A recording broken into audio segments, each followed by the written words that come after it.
El tren personal de Hitler, el Führer-Sonderzug. Durante la ocupación de Europa por parte de Hitler en la Segunda Guerra Mundial, Hitler necesitaba una forma de viajar por el continente y un cuartel general que estuviera en constante movimiento. Su respuesta, un tren.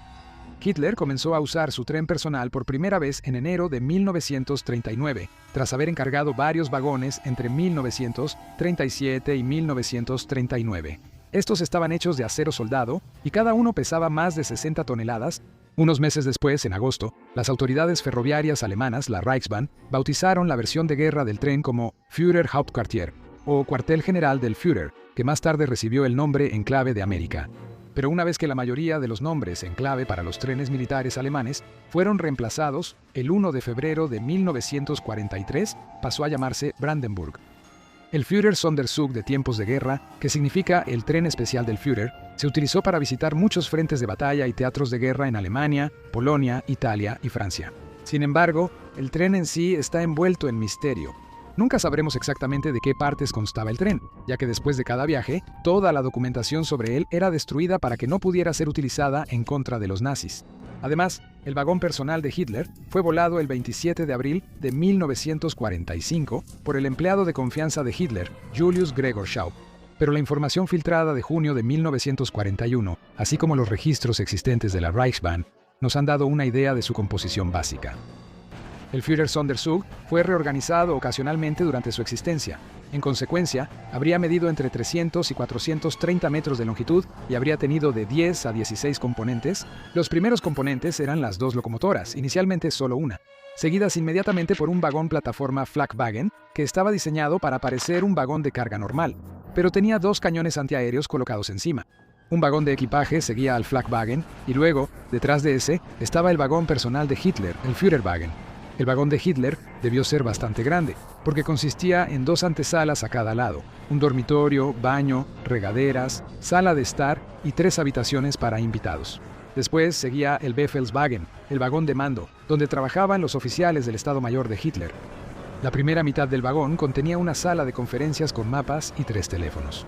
En la segunda mitad había 4 habitaciones que funcionaban como centro de comunicaciones y descifrado, con centrales telefónicas, un transmisor de radio y un receptor de código Morse para que Hitler pudiera recibir información importante incluso en movimiento. Después seguía el Big Light Kommandowagen, barracas para los 22 soldados guardaespaldas de las SS de Hitler y el Servicio de Seguridad del Reich, los Reichssteuereinsteins, o RSD para abreviar, seguido por el vagón comedor, 2 vagones para invitados y el vagón de baño. Seguía otro vagón comedor, 2 vagones dormitorio para el personal, y luego el Pressewagen, que albergaba al jefe de prensa de Hitler, el Dr. Otto Dietrich, y a su equipo. La propaganda era una parte importante del control de Hitler sobre Alemania, y era fundamental que la prensa fuera a donde él iba. Los 2 últimos vagones eran otro vagón de equipaje y un vagón plataforma.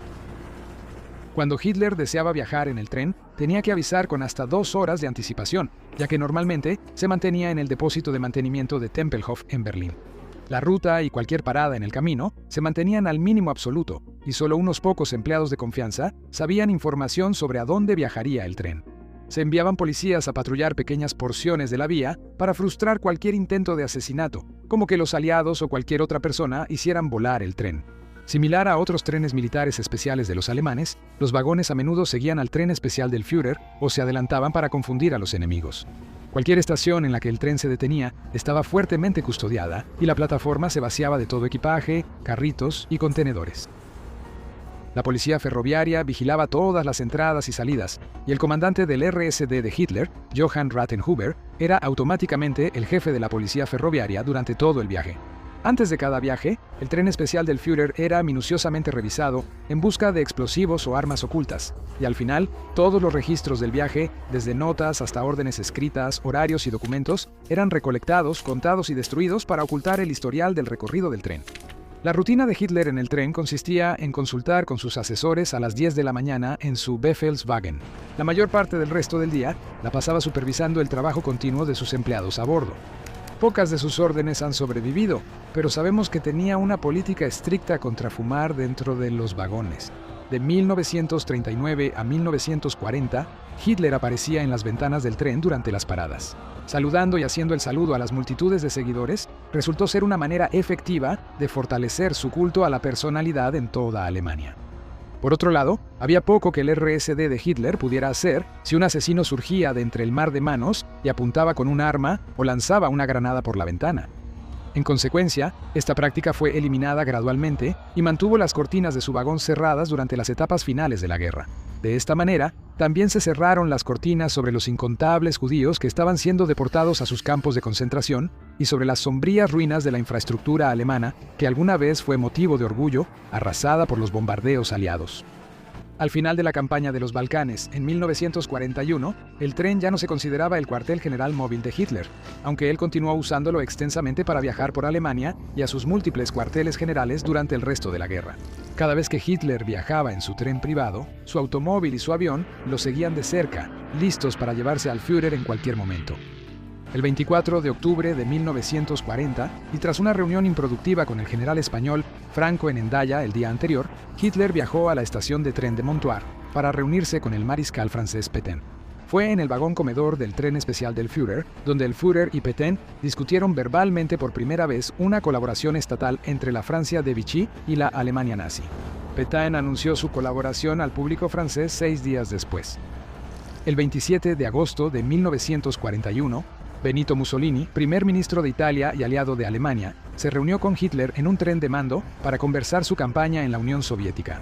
Ambos hombres viajaron en tren a un lugar donde se construyeron 2 túneles reforzados a 30 kilómetros de distancia uno del otro.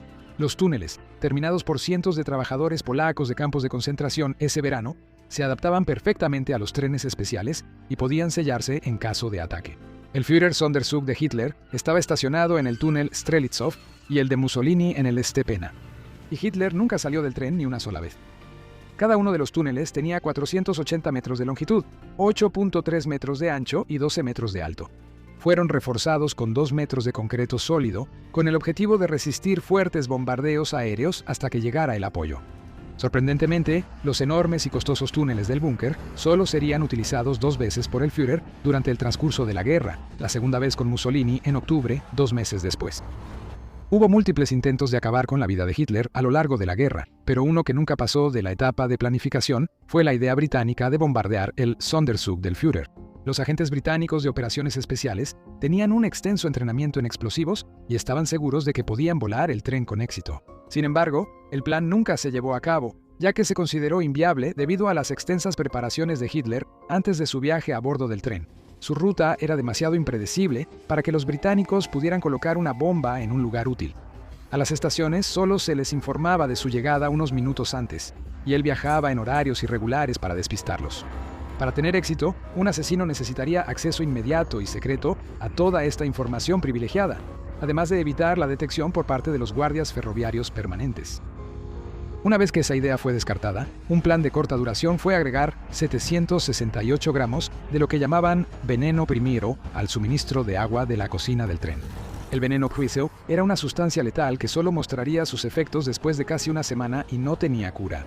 El asesino sería un extranjero, reclutado para lavar los vagones del tren, y encontraría una oportunidad para verter el veneno en el tanque de agua de 540 litros del vagón comedor privado de Hitler.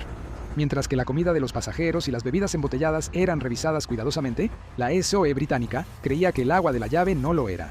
Por lo tanto, dado que Hitler era aficionado a tomar té, el agua envenenada probablemente pasaría desapercibida al mezclar el té con leche.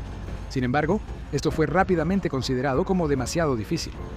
El último viaje de Hitler en el Führer-Sonderzug fue el 16 de enero de 1945, cuando el líder nazi salió de su cuartel general en Aldehause para regresar a Berlín. Aunque Hitler intentó destruir el tren ordenando a las SS que lo volaran, sus 2 vagones de acero sobrevivieron a la guerra.